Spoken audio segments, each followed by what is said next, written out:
Hello hi friends, welcome to blank slate. Friends, మనము ఈరోజు నుండి ఇండియన్ జాగ్రఫీకి సంబంధించినటువంటి అంశాలను మనం నేర్చుకోబోతున్నాం. అందులో భాగంగా ఈరోజు మనము భారతదేశ ఉనికి, ఇండియా అండ్ ఇట్స్ లొకేషన్ గురించి తెలుసుకుందాం.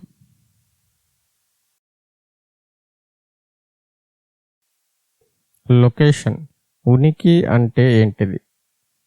ఎలాగైతే మన ఇంటికి ఒక అడ్రస్ ఉంటుందో అదే విధంగా భూమిపైన ఒక ప్రాంతానికి, ఒక దేశానికి సంబంధించిన అడ్రస్ చెప్పడమే దాని ఉనికిని తెలుసుకోవడము. మనకు హౌస్ నెంబరు, స్ట్రీట్ నెంబరు, తర్వాత పిన్ కోడ్, ఇవన్నీ కూడా మనకు అడ్రస్ చెప్పడానికి ఉపయోగపడతాయి, మన ఇంటి అడ్రస్ చెప్పడానికి. అదే ఒక దేశం యొక్క అడ్రస్ చెప్పడానికి మనకు ఉపయోగపడేటువంటివి రెండు అంశాలు ఉంటాయి. అవి ఒకటి అక్షాంశాలు, రెండు రేఖాంశాలు. అక్షాంశాలు అనేటువంటివి, రేఖాంశాలు అనేటువంటివి ఈ రెండు కూడా ఊహారేఖలు మాత్రమే. మన సౌలభ్యం కోసం ఒక ప్రాంతాన్ని గుర్తించడానికి భూమిపైన మనము గీసుకున్నటువంటి ఊహారేఖలు, ఇవి నిజమైనటువంటి రేఖలు కావు. ఈ అక్షాంశాలు అనేటువంటివి భూమిపైన అడ్డంగా గీయబడినటువంటి రేఖలు. అదేవిధంగా రేఖాంశాలు అనేటువంటివి నిలువుగా గీయబడినటువంటి రేఖలు. అక్షాంశాలను మనం ఇంగ్లీష్లో లాటిట్యూడ్స్, రేఖాంశాలను లాంగిట్యూడ్స్ అని పిలుస్తాము.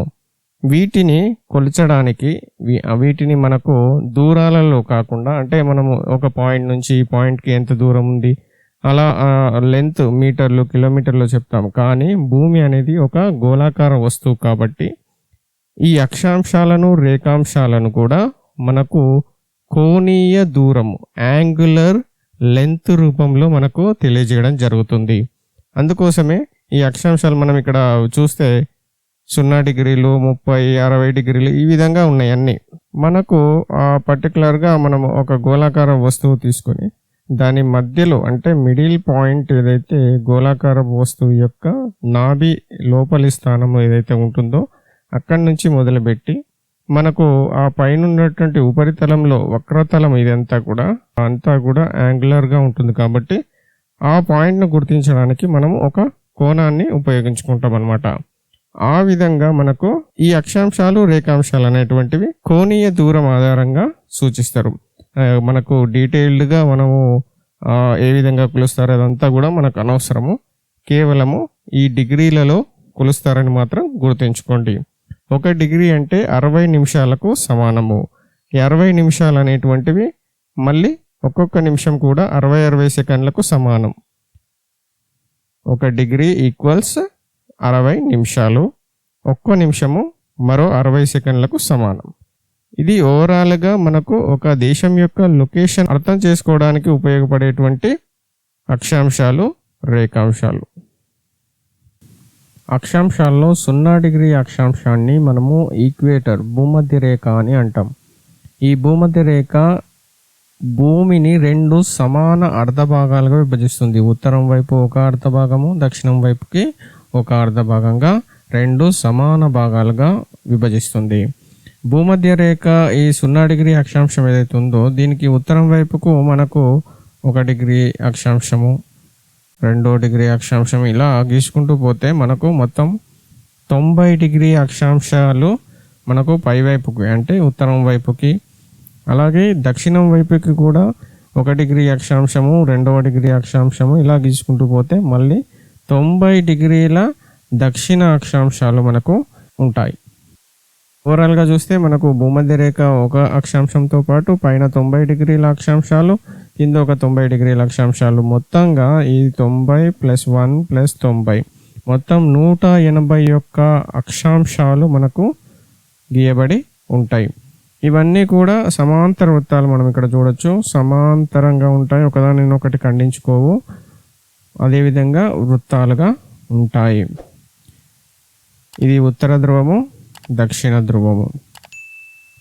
మనకు ఈ అక్షాంశాలు అనేటువంటివి శీతోష్ణ స్థితి పరిస్థితులు తెలియజేయడానికి కూడా ఉపయోగపడతాయి. ఎలాగంటే మనకు సూర్యుని నుండి వచ్చేటువంటి కిరణాలు మనకు భూమధ్య రేఖ, తర్వాత పైన కొన్ని అక్షాంశాలు, కింద కొన్ని అక్షాంశాల వరకు, అంటే ఉత్తరం వైపు, దక్షిణం వైపుకు ఉండేటువంటి అక్షాంశాలకు పైన నిట్ట నిలువుగా ఈ సూర్యకిరణాలు పడుతుంటాయి కాబట్టి ఇక్కడ ఉష్ణోగ్రతలు ఎక్కువగా ఉంటాయి. ఇక్కడ ఉష్ణమండల శీతోస్థితి పరిస్థితులు ఉంటాయి. అదేవిధంగా పైవైపుకు వెళ్ళే కొలది అంటే ఉత్తరం వైపుకు కానీ దక్షిణం వైపుకు కానీ వెళ్ళే కొలది ఈ అక్షాంశాలపై పడేటువంటి కిరణాలు ఏవైతే ఉంటాయో అంటే వాలు తలం వలన ఈ కిరణాలు నిట్ట నిలువుగా పడకుండా పోవడం వల్ల అక్కడ చల్లని ప్రదేశాలు ఏర్పడుతుంటాయి. 90 డిగ్రీల ఉత్తర అక్షాంశం వెళ్ళేసరికి అక్కడ ఒక మంచుతో కప్పబడినటువంటి ప్రాంతాలు ఏర్పడి ఉంటాయి. అదేవిధంగా 90 డిగ్రీల దక్షిణ అక్షాంశానికి వచ్చేసరికి అక్కడ కూడా మంచుతో కప్పబడినటువంటి ప్రాంతాలు మాత్రమే ఉంటాయి. ఉత్తర ధ్రువము, దక్షిణ ధ్రువము, ఇక్కడ ఆర్కిటిక్ వలయము, ఇక్కడ అంటార్కిటిక్ వలయం, ఈ మధ్యలోదంతా ఉష్ణమండల శీతోష్ణ స్థితి పరిస్థితులు. ఈ విధంగా మనకు శీతోష్ణ స్థితి అంశాలను తెలుసుకోవడానికి కూడా మనకు అక్షాంశాలు ఉపయోగపడతాయి. ఇక 0 డిగ్రీ రేఖాంశాన్ని గ్రీన్విచ్ రేఖాంశము అని అంటాం. 0 డిగ్రీ రేఖాంశాన్ని గ్రీనిచ్ రేఖాంశం, దీనినే ప్రైమ్ మెరీడియన్ ప్రామాణిక రేఖాంశం అని కూడా అంటాం. 0 డిగ్రీ రేఖాంశము మనకు నిట్ట నిలువుగా ఉత్తర ధ్రువాన్ని దక్షిణ ధ్రువాన్ని కలుపుతూ గీయబడి ఉంటుంది. ఈ రేఖాంశము భూమిని నిట్ట నిలువుగా 2 సమాన అర్ధభాగాలుగా విభజిస్తుంది. ఇటువైపు ఉన్నవన్నీ తూర్పు రేఖాంశాలు, ఇటువైపు ఉన్నవన్నీ పశ్చిమ రేఖాంశాలు అని అంటాం. 1 డిగ్రీ రేఖాంశం, 2 డిగ్రీ రేఖాంశాలు ఇలా గీసుకుంటూ పోతే చివరికి వెనక వైపున మనకు ఇటువైపు 180 డిగ్రీ రేఖాంశము అంటే ఇటువైపు నుంచి తూర్పు వైపు నుంచి 180 డిగ్రీలు, అదేవిధంగా ఇటువైపు నుంచి 1 డిగ్రీ 2 డిగ్రీల రేఖాంశాలు గీస్తూ పోతూ మళ్ళీ మనకు 180వ డిగ్రీ రేఖాంశము పశ్చిమం వైపు నుండి కలుస్తుంది అనమాట. మొత్తంగా చూస్తే 360 డిగ్రీల రేఖాంశాలు మనకు భూమిపైన గీయబడి ఉంటాయి. రేఖాంశాలు మనకు లొకేషన్ తెలపడమే కాకుండా కాలాన్ని, ఒక ప్రదేశం యొక్క సమయం ఎంతో కూడా తెలియజేయడానికి రేఖాంశాలు ఉపయోగపడతాయి.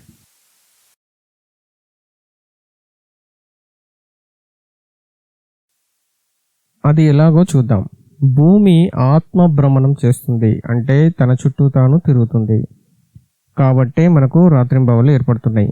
ఇలా భూమి తన చుట్టూ తాను తిరిగేటప్పుడు పశ్చిమం వైపు నుండి తూర్పుకు తిరుగుతుంది. కాబట్టి మనకు ఏమనిపిస్తుంది అంటే సూర్యుడు తూర్పు నుండి పశ్చిమానికి వెళ్ళినట్లు అనిపిస్తాడు. సూర్యుడు యాక్చువల్గా ఎక్కడున్నాడో అక్కడనే ఉంటాడు, ఏం తిరగడు. మనకు చిన్నప్పుడు ఒక ఎగ్జాంపుల్ చెప్పేది, బస్సులో మనము వెళ్తుంటే చెట్లు, మనుషులు, గుట్టలు ఇవన్నీ కూడా వెనక్కి వెళ్తున్నట్టుగా అనిపిస్తాయి అని చెప్పి అట్లా మనం ముందుకు వెళ్తుంటే అవి వెనక్కి వెళ్ళినట్లు ఇక్కడ కూడా సేమ్ కాన్సెప్ట్. భూమి పశ్చిమం వైపు నుండి తూర్పు వైపుకు ఇలా తిరుగుతున్నప్పుడు సూర్యుడు మనకు ఇటు నుంచి ఇటువైపు అంటే తూర్పు నుండి పడమర వైపుకు వెళ్ళినట్లుగా, తూర్పున ఉదయించి పడమర వైపు వెళ్ళి అస్తమించినట్లుగా మనకు అనిపిస్తుంది. అదేవిధంగా భూమిపై సూర్యుడు ఉదయించే దేశంగా చెప్పబడేది జపాన్. ఎందుకు అలా చెప్తారంటే 180 డిగ్రీల రేఖాంశం ఏదైతే ఉందో అది జపాన్ దగ్గర ఉంది. 180 డిగ్రీల రేఖాంశము గ్రీనిచ్ నుంచి లెక్కించుకుంటూ మనము 180 డిగ్రీల రేఖాంశాన్ని ఏదైతే గీసినామో అది యాక్చువల్గా ఈ జపాన్ అంటే ఆసియాకి ఇటు ఉత్తర అమెరికాకి మధ్య గుండా వెళ్తుంది, పసిఫిక్ మహాసముద్రంలో. ఇది దాటిన వెంటనే మనకు సూర్యోదయం అయినట్లుగా చెప్పబడింది. కాబట్టి 180 డిగ్రీల రేఖాంశాన్నే మనము ఇంటర్నేషనల్ డే లైన్ అంతర్జాతీయ మధ్యాహ్న రేఖ అని పిలుస్తాము. ఈ రేఖకు అటువైపు ఒక డే తక్కువ ఉంటుంది. అంటే ఒక డేటు యాక్చువల్గా ఈరోజు 12 జూన్ అనుకోండి, మనకు అదే ఈ రేఖ దాటి అవతల ఉన్న వాళ్ళకి ఇంకా 11 జూన్ డేటు నడుస్తూ ఉంటుంది. ఇలా భూమి తన చుట్టూ తాను 360 డిగ్రీలు తిరగడానికి మనకు ఒక రోజు సమయం పడుతుంది, అంటే 24 గంటలు. దీన్ని నిమిషాల్లోకి మారిస్తే 1440 నిమిషాలు. ఇలా భూమి 360 డిగ్రీలు తిరగడానికి 1440 నిమిషాలు పట్టిందంటే 1 డిగ్రీ తిరగడానికి, తన చుట్టూ తాను 1 డిగ్రీ తిరగడానికి పట్టేటువంటి సమయము 4 నిమిషాలు. భూమి తన చుట్టూ తాను 1 డిగ్రీ రేఖాంశాన్ని తిరగడానికి పట్టేటువంటి సమయము 4 నిమిషాలు. ఇలా 360 డిగ్రీలు ఇంటూ 4 నిమిషాలు చేసుకుంటే మనకు 1440 నిమిషాలు అంటే 24 గంటల సమయం పడుతుంది. ప్రామాణిక సమయాన్ని ఏ విధంగా తీసుకుంటారు అంతర్జాతీయంగా అంటే గ్రీనిచ్ రేఖాంశము 0 డిగ్రీ రేఖాంశం నుండి లెక్కిస్తారు.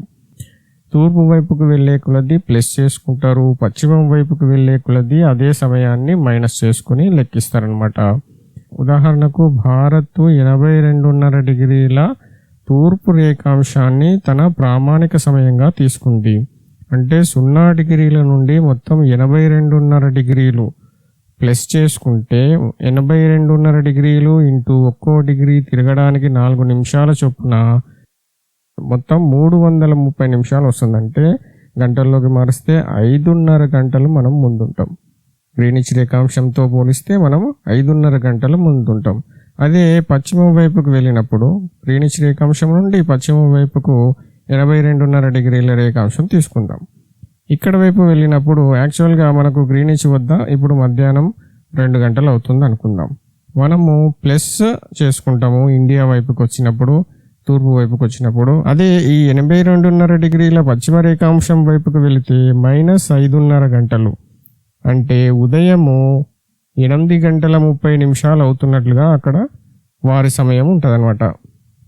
ఈ విధంగా రేఖాంశాలను ఉపయోగించుకొని స్థానిక సమయాలను, ప్రామాణిక సమయాలను లెక్కించడం జరుగుతుంది.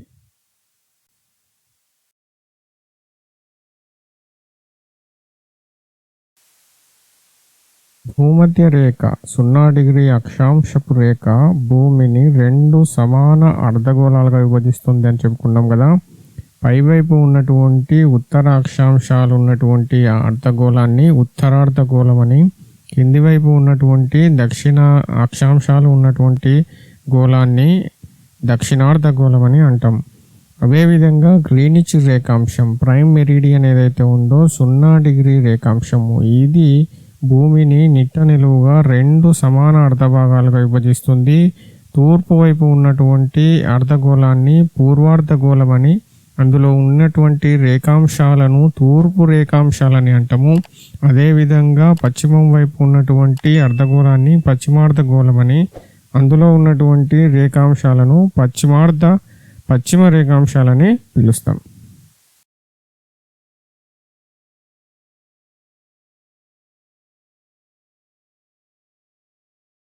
ఫ్రెండ్స్, ఇంతవరకు కూడా మనము భారతదేశ ఉనికిని గుర్తించడానికి అవసరమైనటువంటి బేసిక్ కాన్సెప్ట్ చూసినాము. ఇప్పుడు భారత ఉనికిని మ్యాప్ పైన చూద్దాము. ఇది మన భారతదేశము.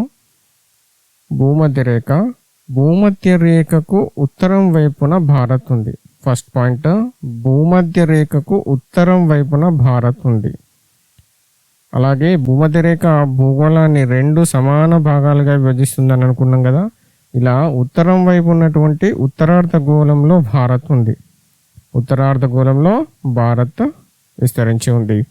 అదేవిధంగా గ్రీనిచ్ రేఖాంశం పరంగా చూస్తే ఇదంతా కూడా తూర్పు రేఖాంశాలు కలిగినటువంటి పూర్వార్ధగోళము, ఇదంతా కూడా పశ్చిమ రేఖాంశాలు కలిగినటువంటి పశ్చిమార్ధగోళము. భారత్ పూర్వార్ధగోళంలో విస్తరించి ఉంది. This is the third point. Next Asia ఖండం పరంగా చూద్దాం. ఇది అంతా కూడా ఆసియా ఖండం. ఆసియా ఖండంలో మనము దిక్కులు చూస్తే ఉత్తరము, దక్షిణము, తూర్పు, పడమర. భారత్ దక్షిణం వైపున ఉంది. అందుకే భారత్ను దక్షిణాసియా దేశం అని కూడా అంటాం. అదేవిధంగా అక్షాంశాల పరంగా ఒక ముఖ్యమైనటువంటి అక్షాంశము ట్రాపిక్ ఆఫ్ క్యాన్సర్, కర్కాటక రేఖ 23.5 డిగ్రీల ఉత్తర అక్షాంశాన్ని మనము కర్కాటక రేఖ అని పిలుస్తాము. ఈ కర్కాటక రేఖ భారత్ను 2 సమాన భాగాలుగా విభజిస్తూ మధ్య గుండా వెళ్తుంది. This is the 5th point, మన భారత్ లొకేషన్కి సంబంధించినటువంటి అంశం.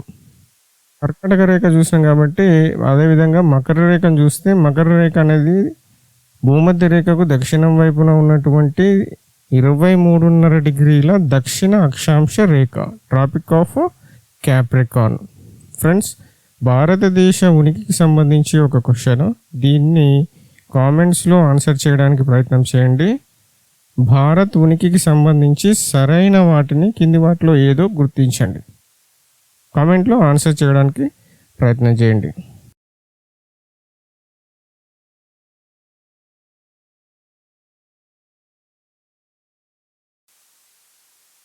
భారత్ ఏ అక్షాంశ రేఖాంశాల మధ్య విస్తరించి ఉందో చూద్దాం. ముందు లాటిట్యూడ్స్ అక్షాంశాల్లో 8 డిగ్రీల 4 నిమిషాల ఉత్తర అక్షాంశము నుండి 37 డిగ్రీల 6 నిమిషాల ఉత్తర అక్షాంశం వరకు విస్తరించి ఉంది. ఇక్కడ మనం చూడొచ్చు 4 నిమిషాలని కొత్తగా వచ్చింది. ఇది ఏంటంటే 1 డిగ్రీలో మొత్తం 60 భాగాలు ఉంటాయి. 1 డిగ్రీని 60 భాగాలు చేయొచ్చు.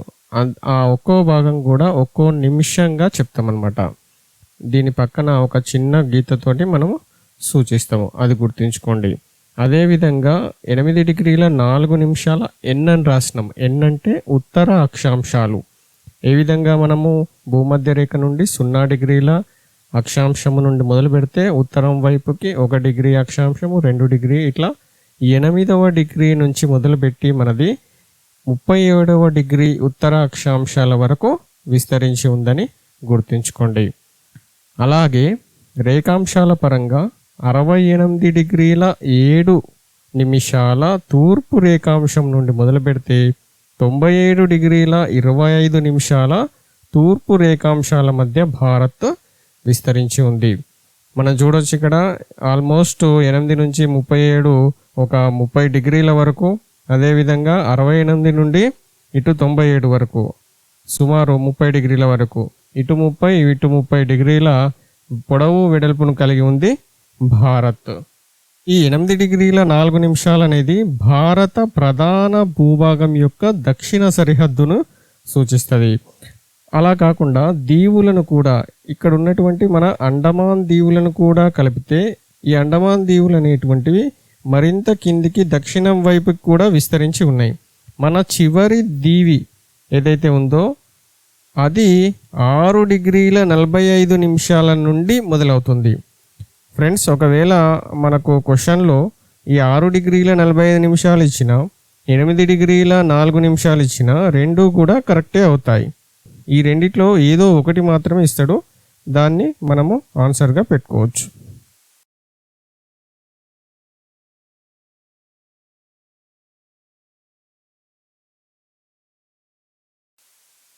ఫ్రెండ్స్, నెక్స్ట్ చాలా ఇంపార్టెంట్, చాలాసార్లు వీటిపైన ప్రశ్నలు అడిగినటువంటి కాన్సెప్ట్.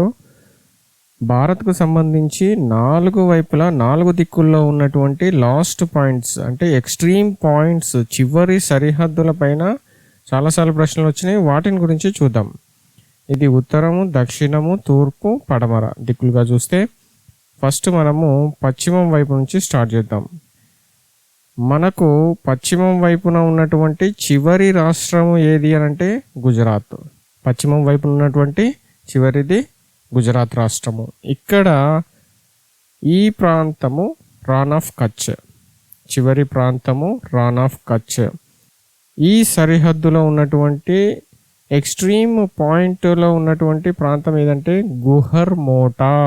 గుహర్ మోటా గుర్తుంచుకోండి. గుహర్ మోటా రాన్ ఆఫ్ కచ్ గుజరాత్ రాష్ట్రంలో మన వెస్ట్ సైడ్ ఎక్స్ట్రీమ్ పాయింట్. తూర్పు వైపుకి వెళ్తే అరుణాచల్ ప్రదేశ్. తూర్పు వైపున అరుణాచల్ ప్రదేశ్ మనకు సరిహద్దు రాష్ట్రంగా ఉన్నది. అంజావ్ జిల్లా, ఇక్కడ ఉన్నటువంటి అంజావ్ జిల్లాలో దిపు అనేటువంటి ప్రాంతము, దీనినే కిబితు అని కూడా అంటారు. దిపు ఆర్ కిబితు. ఇది తూర్పు సరిహద్దు ప్రాంతంగా, అంటే మన దేశంలో మొట్టమొదటగా సూర్యుడు ఉదయించేటువంటి ప్రాంతం ఏది అని అంటే దిపు, కిబితు, అరుణాచల్ ప్రదేశ్, అంజావ్ జిల్లా. అదే సూర్యుడు అస్తమించేటువంటి ప్రాంతం ఏది? గుహర్ మోటా రాన్ ఆఫ్ కచ్ గుజరాత్. పశ్చిమ ఎక్స్ట్రీమ్ పాయింట్ నుంచి తూర్పు ఎక్స్ట్రీమ్ పాయింట్ వరకు ఉన్నటువంటి ఈ మధ్య దూరం ఎంత అంటే 2933 కిలోమీటర్లు. 2933 కిలోమీటర్ల పొడవు ఉంటుంది. ఇక దక్షిణ సరిహద్దుకు వద్దాం. చివరి point Cape of Cameron. Cape of Cameron, దీనిని కన్యాకుమారి అని కూడా అంటాము. తమిళనాడు రాష్ట్రముగా ఉంది. దక్షిణ సరిహద్దు రాష్ట్రం ఏది మనది అని అంటే తమిళనాడు. ప్రాంతం ఏది? Kanyakumari, Cape of Cameron. అదేవిధంగా ఉత్తర సరిహద్దుకి వెళ్దాం. కిలిక్ దావన్. కిలిక్ దావన్ మనకు ఇక్కడ కారాకోరం శ్రేణులు ఉంటాయి, పర్వత శ్రేణులు. దానికి ఉత్తరాన ఉన్నటువంటి extreme point Killick Dhawan. Friends, మనం ఇక్కడ ఒక పాయింట్ గుర్తుంచుకోవాలి.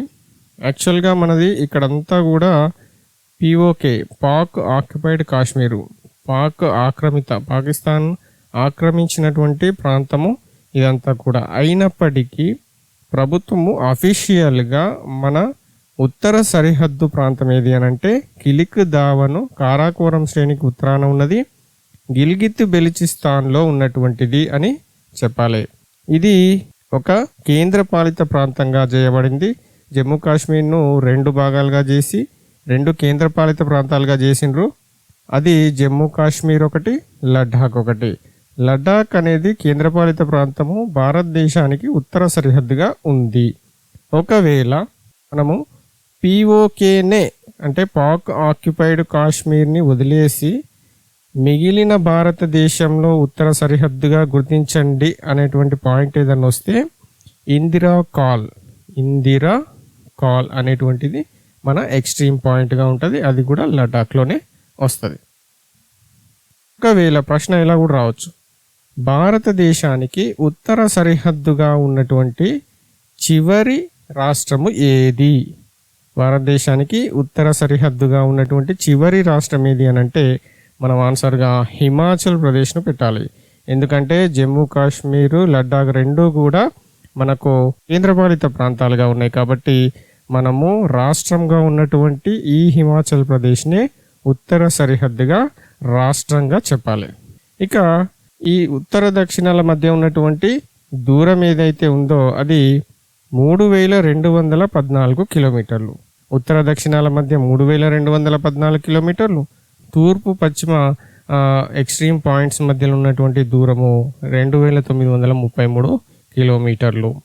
ఇక మనం ఇందాకే చెప్పుకున్నట్టు మనకు ఎక్స్ట్రీమ్ పాయింట్ దక్షిణానికి వచ్చేస్తే ఇందిరా పాయింట్ అనేది దీవులను కూడా కలుపుకుంటే మనము చెప్పాల్సి ఉంటుంది. కేవలం ప్రధాన భూభాగం అయితే కన్యాకుమారి, కేప్ క్యామరాన్ అవుతుంది. అదే ఇందిరా పాయింట్ అనేది అండమాన్ నికోబార్ దీవులను కూడా కలుపుకుంటే మనకు వస్తుంది. ముఖ్యంగా ఇది గ్రేట్ నికోబార్ దీవి అనమాట. గ్రేట్ నికోబార్ దీవి భారతదేశపు దక్షిణ సరిహద్దుగా ఉందని కూడా చెప్పొచ్చు. దీనికి పార్సన్స్ పాయింట్ అని, లాహెపింజింగ్ పాయింట్ అని ఇలా రకరకాల పేర్లు ఉన్నాయి. ఇది ఎక్స్ట్రీమ్ పాయింట్స్కి సంబంధించినటువంటి అంశము. మనకు చాలాసార్లు వీటిపైన ప్రశ్న వచ్చింది కాబట్టి జాగ్రత్తగా చూసుకోండి.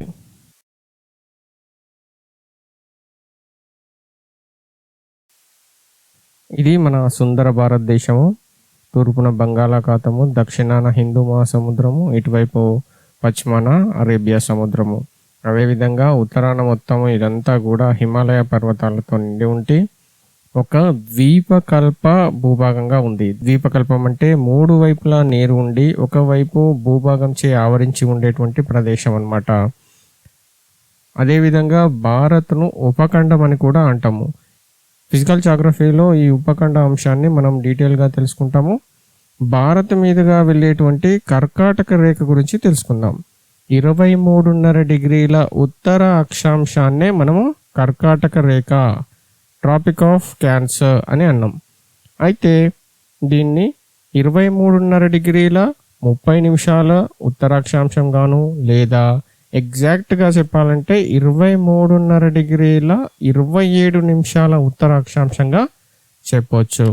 ఈ కర్కాటక రేఖ భారత్ను 2 సమాన భాగాలుగా విభజిస్తుంది, ఉత్తర దక్షిణ భాగాలుగా విభజిస్తుంది. మనం ఇందాక చెప్పుకున్నట్లు ఇదంతా కూడా ఉష్ణమండల ప్రాంతంగాను, ఈ పైన ఉన్నటువంటి ఈ భాగం అంతా కూడా సమశీతోష్ణ మండలంగాను ఉంటుంది. అంటే మన దేశంలో ఉత్తర దక్షిణ భారతాల మధ్య శీతోష్ణ స్థితి పరిస్థితుల్లో కూడా అనేక మార్పులు మనకు కనిపిస్తుంటాయి. వాటిని మనము భారతదేశ క్లైమేట్కు సంబంధించిన చాప్టర్లో చూద్దాం. కర్కాటక రేఖకు సంబంధించి మనం తెలుసుకోవాల్సినటువంటివి 4 ముఖ్యమైనటువంటి అంశాలు ఉన్నాయి. అది ముఖ్యంగా కర్కాటక రేఖ భారతదేశంలో ఏ ఏ రాష్ట్రాల గుండా పోతుంది, వాటిని మనము తప్పకుండా గుర్తుంచుకోవాలి. పశ్చిమం వైపు నుండి తూర్పు వైపుకు చెప్తాను, దాని వరుస క్రమం కూడా గుర్తుంచుకోవాలి. గుజరాత్, ఇక్కడ రాజస్థాన్ టచ్ అవుతుంది. గుజరాత్, రాజస్థాన్, మధ్యప్రదేశ్, ఛత్తీస్గఢ్, జార్ఖండ్, పశ్చిమ బెంగాల్, త్రిపుర, మిజోరం. అదేవిధంగా తూర్పు వైపు నుండి కూడా ఆ వరుస క్రమాన్ని గుర్తుంచుకోవాలి, ఎందుకంటే ప్రశ్నలు వీటిపైనే వస్తున్నాయి. ఇవి చాలా ఇంపార్టెంట్ కాబట్టి. ఇందులో మధ్యప్రదేశ్ మీదుగా కర్కాటక రేఖ అనేది ఎక్కువ దూరం విస్తరించి ఉందనేది ఒక పాయింట్ గుర్తుంచుకోండి. నెక్స్ట్, మనకు ఈ కర్కాటక రేఖకు ఇరువైపులా ఉన్నటువంటి 5 రాజధానులు ఉన్నాయి. వాటిని కూడా మనం గుర్తుంచుకోవాలి. గాంధీనగర్ గుజరాత్ రాజధాని, అదేవిధంగా మధ్యప్రదేశ్ రాజధాని అయినటువంటి భోపాలు, జార్ఖండ్ రాజధాని అయినటువంటి రాంచీ, త్రిపుర రాజధాని అయినటువంటి అగర్తల, మిజోరం రాజధాని అయినటువంటి ఐజ్వాల్. గాంధీనగర్, భోపాల్, రాంచీ, అగర్తల, ఐజ్వాల్, ఈ 5 రాజధానులు కూడా మనం గుర్తుంచుకోవాలి. నెక్స్ట్, ఈ కర్కాటక రేఖ పైన ఉన్నటువంటి ముఖ్యమైనటువంటి నగరాలు చూద్దాము. అహ్మదాబాదు, ఉజ్జయిని, జబల్పూర్, అంబికాపూర్, బైకుంఠపూర్, హుగ్లీ. అహ్మదాబాదు, ఉజ్జయిని, జబల్పూర్, అంబికాపూర్, బైకుంఠపూర్, హుగ్లీ. అలాగే ఈ కర్కాటక రేఖ కొన్ని నదుల మీదుగా వెళ్తూ ఉంది. ఆ నదులను కూడా మనము గుర్తుంచుకోవాలి. సబర్మతి, మాహి, చంబల్, బెట్వా, కెన్, సోన్, దామోదర్, హుగ్లీ. సబర్మతి, మాహి, చంబల్, బెట్వా, కెన్, సోన్, దామోదర్, హుగ్లీ. ఇందులో మనకు ఇంపార్టెంట్ అయింది మాహి నది. ఇదేంటంటే మనకి ఇక్కడ మధ్యప్రదేశ్ నుంచి ప్రారంభమై ఈ నది జన్మించేసి ఇలా మధ్యప్రదేశ్, తర్వాత రాజస్థాన్ వెళ్ళి తర్వాత గుజరాత్ నుండి అక్కడ అరేబియా సముద్రంలో కలిసిపోతుంది.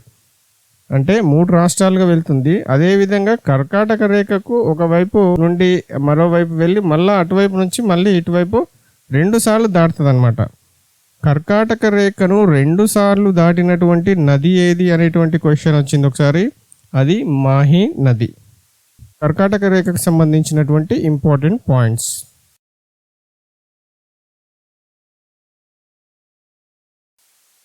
భారత ప్రామాణిక రేఖాంశం గురించి తెలుసుకుందాం. Indian standard meridian. మనం ఇందాకే చూసినాము 82.5 డిగ్రీల తూర్పు రేఖాంశాన్నే మనము అంటే మన భారతదేశము తన ప్రామాణిక కాల నిర్ణయ రేఖాంశంగా తీసుకుందనమాట. గ్రీనిచ్ రేఖాంశంతో పోలిస్తే మనము 5.5 గంటల ముందున్నామని చెప్పుకున్నాం. జిఎంటి గ్రీనిచ్ మెరిడియన్ టైంతో పోలిస్తే ఇండియన్ స్టాండర్డ్ టైము ప్లస్ 5 గంటల 30 నిమిషాలు ముందుంటాం.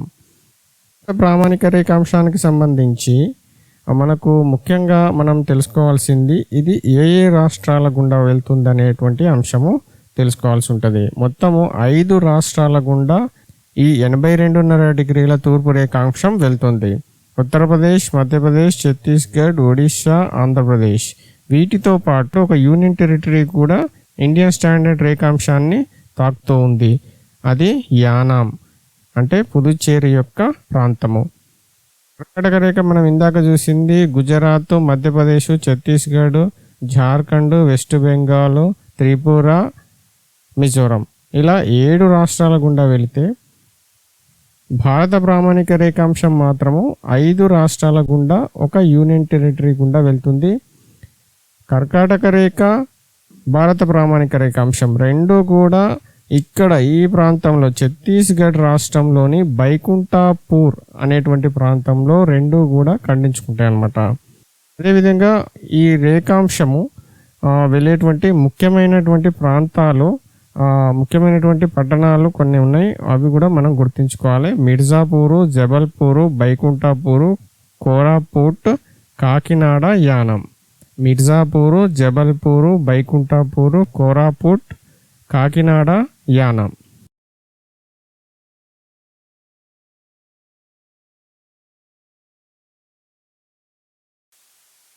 అంతర్జాతీయ సరిహద్దు. దీనినే మనము భూ సరిహద్దుగా చెప్పొచ్చు. ఇతర దేశాలతో భారత్కు ఉన్నటువంటి భూ సరిహద్దు అనమాట. ఇది మొత్తం పొడవు 15,106 కిలోమీటర్లు. 15,106 కిలోమీటర్ల అంతర్జాతీయ సరిహద్దును కలిగి ఉంది భారత్. ఇందులో భాగంగా 7 దేశాలతో మనకి ఈ సరిహద్దును పంచుకుంటున్నాము. మన భారతదేశంలో చూస్తే 16 రాష్ట్రాలు, 2 కేంద్రపాలిత ప్రాంతాలు ఈ సరిహద్దును పంచుకుంటున్నాయి ఇతర దేశాలతో. ఈ డీటెయిల్స్ అన్నీ మనము కంపల్సరీగా అంటే ఏ రాష్ట్రము ఏ దేశంతో సరిహద్దును పంచుకుంటుంది, ఈ అంశాలన్నీ మీరు ఒకసారి మ్యాప్ను దగ్గరుంచుకొని వాటిని లింకప్ చేసుకుంటూ చదువుకోండి.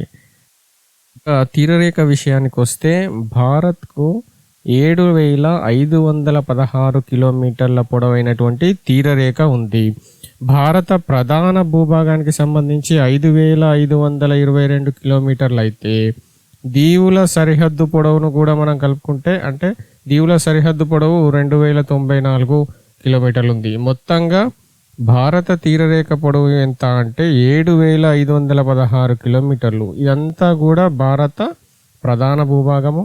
మరి ఇటు అండమాను, ఇటు నికోబారు, మరి ఇతర దీవులన్నిటికి సంబంధించినటువంటి పొడవులను కలుపుకుంటే మనకు ఈ 7,516 కిలోమీటర్లు వస్తుంది. అంతర్జాతీయ సరిహద్దుకు సంబంధించి ఏ దేశాలతో మనకు ఎన్నెన్ని కిలోమీటర్ల పొడవు ఉన్నది అనేది మనం ఒకసారి చూద్దాము. ముందుగా పాకిస్తాన్తో మనము 3,323 కిలోమీటర్ల పొడవైనటువంటి సరిహద్దును కలిగి ఉన్నాం. ఆ తర్వాత లడాక్, ఇక్కడ మనకు ఆఫ్ఘనిస్తాన్తో సరిహద్దును కలిగి ఉంది, 106 కిలోమీటర్ల పొడవైనటువంటిది. ఆ తర్వాత చైనా, ఇటు లడాక్, తర్వాత ఉత్తరాఖండ్తో పాటు హిమాచల్ ప్రదేశ్, వీటితో పాటు ఇటు సిక్కిం, తర్వాత అరుణాచల్ ప్రదేశ్, 3 చోట్ల కూడా చైనా మనతో సరిహద్దును పంచుకుంటుంది. 3,488 కిలోమీటర్ల పొడవైనటువంటి సరిహద్దును చైనాతో మనము కలిగి ఉన్నాం. ఆ తర్వాత నేపాల్ 1,751 కిలోమీటర్ల పొడవైన సరిహద్దు.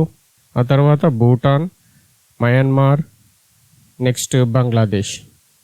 ఇవన్నీ కూడా మనము సరిహద్దును కలిగి ఉన్నటువంటి దేశాల జాబితా. మన దేశంతో అధిక పొడవైనటువంటి సరిహద్దును కలిగినటువంటి దేశం ఏదేనంటే బంగ్లాదేశ్, 4,096 కిలోమీటర్లు. గుర్తుంచుకోండి. ఇవన్నీ దేశాల్లో కూడా అధిక పొడవైనటువంటి సరిహద్దును కలిగినటువంటి దేశము బంగ్లాదేశ్. నెక్స్ట్ మనకు ఈ తీరరేఖ విషయానికి వస్తే గుజరాత్, ఆంధ్రప్రదేశ్, తమిళనాడు ఈ మెయిన్ మనం గుర్తుంచుకోండి. గుజరాత్ అత్యధిక తీరరేఖను కలిగినటువంటి రాష్ట్రము. గుజరాత్ సముద్ర తీరము అధికంగా కలిగినటువంటి రాష్ట్రము. గుజరాత్ తర్వాత ఆంధ్రప్రదేశ్ 973 కిలోమీటర్లు. ఆ తర్వాత థర్డ్ ప్లేస్లో ఉన్నది తమిళనాడు. ఈ 3 కూడా మనకి ఇంపార్టెంట్. అదేవిధంగా ఈ మొత్తము 9 రాష్ట్రాల పేర్లు గుర్తించుకునేటువంటి ప్రయత్నం చేయండి. గుజరాత్, మహారాష్ట్ర, గోవా, కర్ణాటక, కేరళ, తమిళనాడు, ఆంధ్రప్రదేశ్, ఒడిశా, వెస్ట్ బెంగాల్, ఇటు పుదుచ్చేరి, డామన్ డయ్యు ఈ 2 కేంద్రపాలిత ప్రాంతాలు కూడా మనకు సముద్ర సరిహద్దును కలిగి ఉన్నటువంటివి. అలాగే అండమాన్ నికోబార్ దీవులు, లక్షద్వీప్, అండమాన్, లక్షద్వీప్ ఇవి దీవుల సమూహము. మొత్తంగా 4 కేంద్రపాలిత ప్రాంతాలు, 9 రాష్ట్రాలతో కూడినటువంటి తీరరేఖ మనది.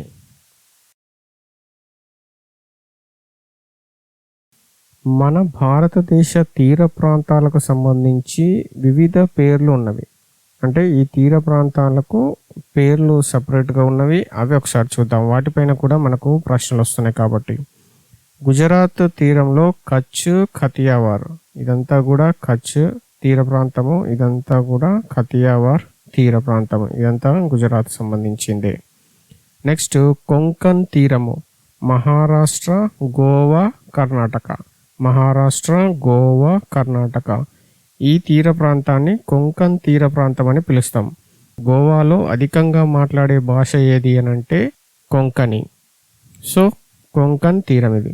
మలబార్ తీరం కేరళకు సంబంధించినటువంటి తీర ప్రాంతాన్ని మలబార్ తీరం అని పిలుస్తాము. అదేవిధంగా తమిళనాడు నుండి ఇటు తమిళనాడు నుండి ఆంధ్రప్రదేశ్లోని ఇక్కడి వరకు అంటే గుంటూరు ఈ కృష్ణా డిస్టిక్ వరకు ఉన్నటువంటి ఈ తీర ప్రాంతాన్ని కోరమండల్ తీరం అని పిలుస్తాము. కోరమండల్ తీరం తమిళనాడు, ఆంధ్రప్రదేశ్. ఆంధ్రప్రదేశ్లోని ఈ ఉత్తరాంధ్ర ప్రాంతము, అదేవిధంగా ఒడిషా ఈ ప్రాంతంలోని తీర ప్రాంతాన్ని ఏమంటారంటే ఉత్తర సర్కారులు అని పిలుస్తారు. ఒడిషా, ఉత్తరాంధ్ర ఈ ప్రాంతాన్ని ఉత్తర సర్కారులు అని పిలుస్తాము. కేవలం ఒడిషాకు సంబంధించిన తీర ప్రాంతాన్నేమో ఉత్కల్ అని పిలుస్తారు. ఉత్కల్. ఫ్రెండ్స్, ఇది తీర ప్రాంతాలకు ఉన్నటువంటి ముఖ్యమైన పేర్లు, వాటికి సంబంధించినటువంటి అంశాలు. ఫ్రెండ్స్, మనము భారతదేశానికి చెందినటువంటి దీవుల సముదాయాల గురించి నేర్చుకుందాము. ఈ ఇండియన్ లొకేషన్కి సంబంధించిన చాప్టర్లోనే ఈ దీవుల సముదాయాలను మనము ఇదే చాప్టర్లో నేర్చుకుంటాము. ముఖ్యంగా అండమాన్ నికోబార్ దీవులు, లక్షద్వీపులు ఈ రెండిటి గురించి మనం ఇప్పుడు చూద్దాం. ఫస్ట్ అండమాన్ నికోబార్ దీవులు. భారతదేశానికి ఆగ్నేయ దిశలో ఉన్నటువంటి బంగాళాఖాతంలో ఉన్నటువంటి దీవుల సముదాయమే అండమాన్ నికోబార్ దీవులు. మొత్తము 572 దీవుల సముదాయం ఇది. ఇవి అర్ధచంద్రాకారంలో ఏర్పడి ఉంటాయి. అగ్నిపర్వత లావా వల్ల ఏర్పడినటువంటి దీవులు అన్నమాట ఇవి. అగ్నిపర్వత లావా బయటకు వచ్చి కొన్ని మిలియన్ సంవత్సరాల క్రితం ఏర్పడినటువంటి దీవుల సముదాయం ఇదంతా కూడా. తర్వాత కాలంలో ఇదన్నీ అవక్షేప శిలలుగా మారిపోయి sandstone, limestone, shield. అవక్షేప శిలలైనటువంటి sandstone, limestone, shield చెందినటువంటి రాక్ శిలల సముదాయము ఈ అండమాన్ నికోబార్ దీవులు అన్నమాట. మొత్తము 572 ఈ దీవులు ఉన్నప్పటికీ కేవలం 30 నుండి 40 దీవులు మాత్రమే నివాసయోగ్యంగా ఉంటాయి. అక్కడే జనావాసాలు కూడా ఉంటారు. ఈ పై భాగంలో ఉన్నవి ఇవన్నీ కూడా అండమాన్ దీవులు అంటాం. ఈ కింద ఉన్నవన్నీ కూడా నికోబార్ దీవులు. ముందుగా అండమాన్ దీవుల గురించి తెలుసుకుందాము. అండమాన్ దీవులను 4 ప్రధాన దీవుల సముదాయాలుగా మార్చి మనం చదువుకోవాలి. ఒకటి ఉత్తర అండమాన్ దీవులు, మధ్య అండమాన్ దీవులు, దక్షిణ అండమాన్ దీవులు, లిటిల్ అండమాన్ దీవుల సముదాయం. ఈ 4 భాగాలుగా చూద్దాం. నార్త్ అండమాన్, ఉత్తర అండమాను. ఇందులో మనం గుర్తుంచుకోవాల్సినటువంటి మెయిన్ పాయింట్ ఏంటంటే ఈ నార్త్ అండమాన్కి సంబంధించి శాడిల్ శిఖరము, శాడిల్ పర్వత శిఖరము. మొత్తం ఈ అండమాన్ నికోబార్ దీవులలో ఉన్నటువంటి అతిపెద్ద శిఖరము శాడిల్ శిఖరం. ఆల్మోస్ట్ 738 మీటర్ల ఎత్తుంటుంది. అది మిడిల్ అండమాన్. దీవుల సముదాయాలు, అన్ని దీవుల సముదాయాల్లో పెద్దది ఏది అని అంటే మిడిల్ అండమాన్ అన్నటువంటి మధ్య అండమాన్ దీవి అతిపెద్దది. దీనికి సమీపంలో ఉన్నటువంటి బ్యారెన్ వాల్కనో మనకి ఇక్కడ ముఖ్యమైనటువంటి పాయింట్. బ్యారెన్ వాల్కనో, ఈ బ్యారెన్ వాల్కనో అనేది భారతదేశం మొత్తంలో ఉన్నటువంటి ఏకైక క్రియాశీల అగ్నిపర్వతము. బ్యారెల్ శిఖరము మనకు మధ్య అండమాన్ సమీపంలో ఉంటుంది. నెక్స్ట్ కిందికి వచ్చేసరికి సౌత్ అండమాన్, దక్షిణ అండమాన్. అత్యధిక జనసాంద్రత ఉన్నటువంటి, జనాభా ఉన్నటువంటి ప్రాంతం ఏది అండమాన్ నికోబార్ దీవులలో అంటే మనకు సౌత్ అండమాన్ వస్తుంది. ఇక్కడనే అండమాన్ నికోబార్ దీవులకు సంబంధించినటువంటి రాజధాని ప్రాంతము పోర్ట్ బ్లెయర్ ఉంటుంది. Port Blair. ఈ సౌత్ అండమాన్లో మనకు ఇంపార్టెంట్ అయినటువంటి మరొక పాయింట్ ఏంటంటే సెల్యులార్ జైలు. దీనినే మనము కాలాపాని జైలు అని కూడా అంటారు. బ్రిటిష్ వారు స్వాతంత్ర సమరయోధులను ఇక్కడ బంధించి ఉంచడానికి చాలా పెద్ద ఎత్తున ఉపయోగించినటువంటి జైలు అన్నమాట ఇది, సెల్యులార్ జైలు. ఈ సందర్భంగా మనము ఆ జైలులో శిక్ష అనుభవించినటువంటి కొంతమంది ప్రముఖుల పేర్లు ఫజల్ హక్ ఖైరాబాదీ, త్రిలోక్యనాథ్ చక్రవర్తి, యోగేంద్ర శుక్లా, బటుకేశ్వర్ దత్, బాబురావ్ సావర్కర్, వినాయక దామోదర్ సావర్కర్ ఇద్దరు అన్నదమ్ములు, సచీంద్రనాథ్ సన్యాల్, హరే కృష్ణ కొన్హార్, బాయ్ పరమానంద్, సోహన్ సింగ్, సుబోధ్ రాయ్. వీళ్ళు ఇక్కడ జైలు శిక్ష అనుభవించి చాలామంది ఇక్కడే ఉరి తీయబడినటువంటి ఎందరో స్వతంత్ర సమరయోధులు ఉన్నటువంటి ప్రాంతం కాబట్టి ఒకసారి అలా గుర్తు చేసుకుందాం. సౌత్ అండమాన్కి కింది వైపు వచ్చేస్తే మనకు ఉన్నటువంటిది చివరిది లిటిల్ అండమాన్. లిటిల్ అండమాన్. ఈ లిటిల్ అండమాన్కి సంబంధించి మనం గుర్తుంచుకోవాల్సింది ఏంటంటే సౌత్ అండమాన్కి లిటిల్ అండమాన్కి మధ్యలో ఒక జలమార్గం ఉంది. దానిని Duncan passage, Duncan pass, Duncan passage అనేటువంటి మార్గం ఉంది. అది మనకి ఇక్కడ మెయిన్ పాయింట్. లిటిల్ అండమాన్ తర్వాత మనకు ఇక నికోబార్ దీవులు ప్రారంభమవుతాయి. ఫస్ట్ వచ్చేటువంటి ఈ దీవి అయితే కార్ నికోబార్ దీవి. లిటిల్ అండమాన్కు కార్ నికోబార్కి మధ్యలో వచ్చేటువంటి 10 డిగ్రీ ఛానల్ మళ్ళీ మనకు మెయిన్ పాయింట్ అవుతుంది. 10 డిగ్రీ ఛానల్ ఏ దీవుల మధ్య ఉందనేటువంటి ప్రశ్న కూడా రావచ్చు. 10 డిగ్రీ అంటే 10 డిగ్రీల ఉత్తర అక్షాంశం అనమాట అది. ఇక మనకు ఈ నికోబార్ దీవుల్లో సంబంధించి Car Nicobar, Middle Nicobar, Little Nicobar, Great Nicobar, వరుసగా Car Nicobar, Middle Nicobar, Little Nicobar, Great Nicobar. Great Nicobar అనేది చివరి ఎక్స్ట్రీమ్ పాయింట్, భారతదేశం యొక్క ఎక్స్ట్రీమ్ పాయింట్గా మనం చెప్పుకున్నాము. 6 డిగ్రీల 45 నిమిషాల అక్షాంశము. ఇది చివరి పాయింట్లో ఇక్కడే ఉండేది ఇందిరా పాయింట్ అని కూడా మనం తెలుసుకున్నాం. గ్రేట్ నికోబార్ తర్వాత మనకు ఇండోనేషియా దీవుల సముదాయం అయినటువంటి సుమత్రా దీవులు ఇక్కడ నుంచి మనకు ప్రారంభమవుతాయి అన్నమాట. గ్రేట్ ఛానల్ అనేటువంటిది ఈ రెండింటిని విడదీస్తుంది. 6 డిగ్రీ ఛానల్ ఇది. మన అండమాన్ నికోబార్ దీవులను, ఇండోనేషియాకు సంబంధించినటువంటి సుమత్రా దీవులను వేరు చేసేదే గ్రేట్ ఛానల్. అండమాన్ నికోబార్ దీవులకు సంబంధించి ఉత్తరం వైపున అంటే పై వైపున చూస్తే మనకు మయన్మార్కు చెందినటువంటి కోకో దీవులు ఇక్కడ ఉంటాయి. ఈ కోకో దీవులను మన నార్త్ అండమాన్ దీవులను వేరు చేసేటువంటి ఛానల్ పేరు కోకో ఛానల్.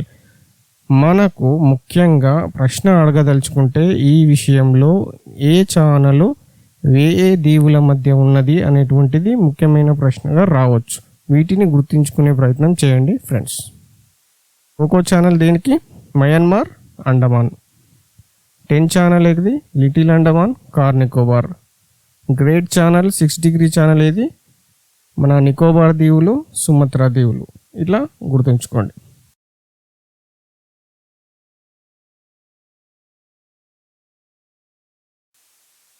నెక్స్ట్ ఐలాండ్స్ లక్షద్వీపులు. భారత్కు నైరుతి దిశలో అరేబియా సముద్రంలో ఉన్నవి. నైరుతి దిశ అంటే మనకు సౌత్ వెస్ట్ అనమాట. ఇటువైపు అరేబియా సముద్రంలో ఉన్నాయి.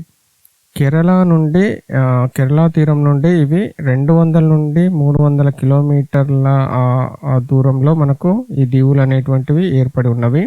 మలయాళం వీరి భాష. మలయాళంలో లక్ దీవ్ అని అంటే లక్ష దీవుల సముదాయం అని అర్థము. కానీ ఇక్కడ ఉన్నవి కేవలము 36 దీవుల సమూహం. ఇవి ప్రవాల దీవులు అంటే పగడపు దీవులు అనమాట. పగడపు దీవులు, కొరల్ ఐలాండ్స్ అని అంటాము. అసలు ఏంటివి ఇవనంటే సముద్ర జీవులు ఉంటాయి కదా, అవి చనిపోయిన తర్వాత ఏర్పడేటువంటి అవశేషాలు, వాటి కర్పరాలు అవన్నీ కూడా ఒక చోటకు చేరి గట్టిపడి అవక్షేపంగా ఏర్పడి శిలల రూపంలో మారుతాయి అన్నమాట. అవి ఒక సముద్ర అడుగు భాగం నుండి కూడా పైకి వచ్చి దీవుల రూపంలో ఏర్పడిపోతాయి. ఇందులో ఉండేటువంటి మూలకం ఏందని అనుకుంటే కాల్షియం కార్బోనేట్తో ఇవన్నీ కూడా నిండి ఉంటాయి అన్నమాట. ఇవి కోరల్ రీఫ్స్. ఇవి ఇంకా పేరుకొని పోయి పై వరకు వచ్చి దీవులుగా ఏర్పడి ఉంటాయి అన్నమాట. ఈ దీవులు చాలా మటుకు అటాల్స్గా ఉన్నాయి. అటాల్స్ అంటే ఉంగరపు ఆకారంలో ఉన్నటువంటి దీవులు అనమాట. అటాల్ అంటే ఇది ఏంటంటే చుట్టూ కూడా నేల భాగం ఉంటుంది, మధ్యలో మళ్ళీ నీరు, మళ్ళీ ఈ నేల భాగం చుట్టూ కూడా నీటితో నిండినటువంటి దీవులు అనమాట ఇవి అటాల్స్. లక్షద్వీపులను మనము 3 రకాలుగా విభజించవచ్చు. అమీన్ దీవ్, లక్ దీవ్, మినీకాయ్. అమీన్ దీవ్, లక్ దీవ్, మినీకాయ్ వీటిని కలిపే మనము లక్షద్వీపులుగా పిలుస్తాం. ఈ దీవుల్లో చివర ఉన్నది మనము మినీకాయ్ కదా. ఈ మినీకాయ్ తర్వాత వచ్చేటువంటివి ఏంటంటే మాల్దీవులు కూడా కొరల్ రీఫ్స్కి సంబంధించినటువంటి దీవుల సముదాయమే. సముదాయంలో కూడా మనకు ముఖ్యమైనటువంటి కొన్ని ఛానల్స్ ఉన్నవి, అవి మనకు ఇంపార్టెంట్ అవుతాయి. అమీన్ దీవు, లక్ దీవు మధ్యలో ఉండేటువంటిది 11 ఛానల్. లక్షద్వీపుల యొక్క రాజధాని లక్షద్వీప్ ఐలాండ్స్లో ఉంది కరవట్టి లక్షద్వీపుల యొక్క రాజధాని. తర్వాత ఈ లక్షద్వీప్కి మినీకాయ్కి మధ్యలో ఉండేటువంటి channel 9 degree channel. Lakshadweep Minicoy మధ్యలో వచ్చేటువంటిది 9 డిగ్రీ ఛానల్.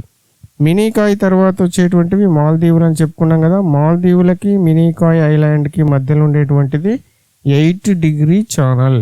8 డిగ్రీ ఛానల్ ఇది ఇది భారత్ను మాల్దీవులను వేరు చేసేటువంటి ఛానల్. మనకు ఒక ఇంపార్టెంట్ పాయింట్, పేలాజిక్ పక్షులు ఇక్కడికి సైబీరియా నుండి వస్తాయి. ఇక్కడే గుడ్లు పెట్టి పిల్లల్ని కానీ మళ్ళీ తీసుకొని వెళ్తుంటాయి అన్నమాట. ఈ లక్షద్వీపులు ఈ పెలాజిక్ పక్షులకు కేంద్రాలుగా ఉన్నాయి.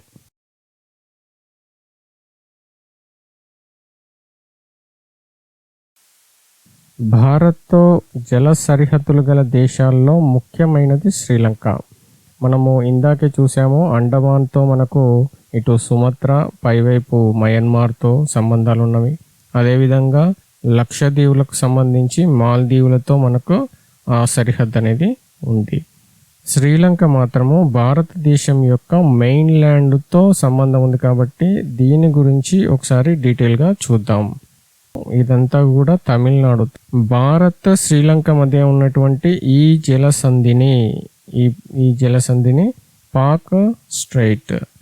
పాక్ జలసంధి అని అంటాం. అదేవిధంగా మన్నార్ సింధు శాఖ, ఇది మన్నార్ సింధు శాఖ. సింధు శాఖ అంటే గల్ఫ్ అంటాము ఇంగ్లీష్లో. ఏంటంటే ఇది సముద్రపు నీరు భూభాగంలోకి చొచ్చుకొని వచ్చినప్పుడు చుట్టూ కూడా భూభాగం ఆవరించి ఉండి, అంటే మూడు వైపులా భూభాగం ఆవరించి ఉండి ఒకవైపు నుండి మాత్రము సముద్రం వచ్చిపోవడానికి ఎంట్రన్స్ ఉంటే ఇటువంటి ప్రదేశాలను గల్ఫ్ అని అంటాం, సింధు శాఖలని అంటాం. ప్రపంచంలో అతి పెద్ద Gulf ఏదనంటే Gulf of Mexico.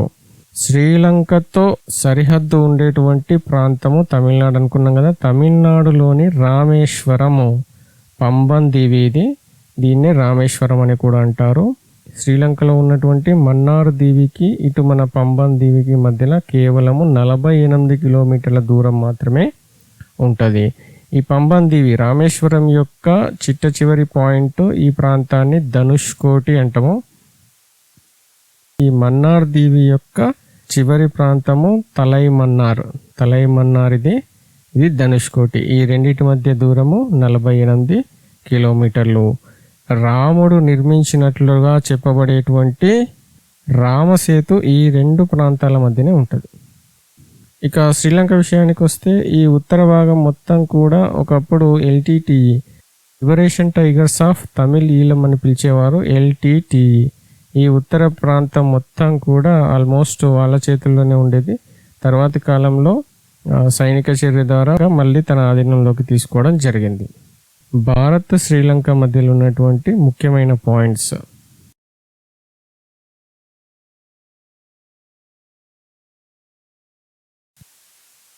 Friends, చివరిగా మనకు ముఖ్యమైనటువంటి కొన్ని పాయింట్స్ ఇవి. 6 డిగ్రీ ఛానల్, గ్రేట్ ఛానల్ అని కూడా అన్నాము. అండమాన్ నికోబార్కి సుమత్రా దీవులకి మధ్యన ఉన్నటువంటిది.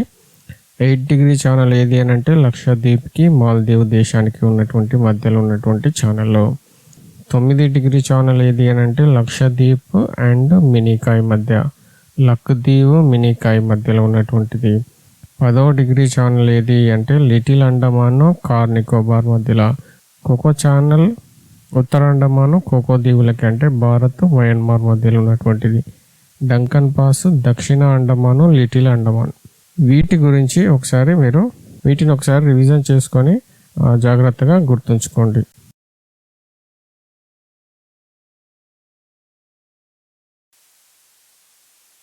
ఫ్రెండ్స్, ఇది మన ఇండియన్ జాగ్రఫీలో ఫస్ట్ చాప్టర్ అయినటువంటి ఇండియా అండ్ ఇట్స్ లొకేషన్, భారతదేశ ఉనికికి సంబంధించినటువంటి అంశము. మన నెక్స్ట్ పార్ట్లో ఇండియా అండ్ లొకేషన్లో భాగంగా ఉండేటువంటి మన నెక్స్ట్ పార్ట్లో మన దేశంతో అంతర్జాతీయ సరిహద్దుగా ఉన్నటువంటి దేశాలతో సంబంధాలు ఎలా ఉన్నాయి, వివాదాలు ఎలా ఉన్నాయో చూద్దాం. అంతవరకు బాయ్, టేక్ కేర్.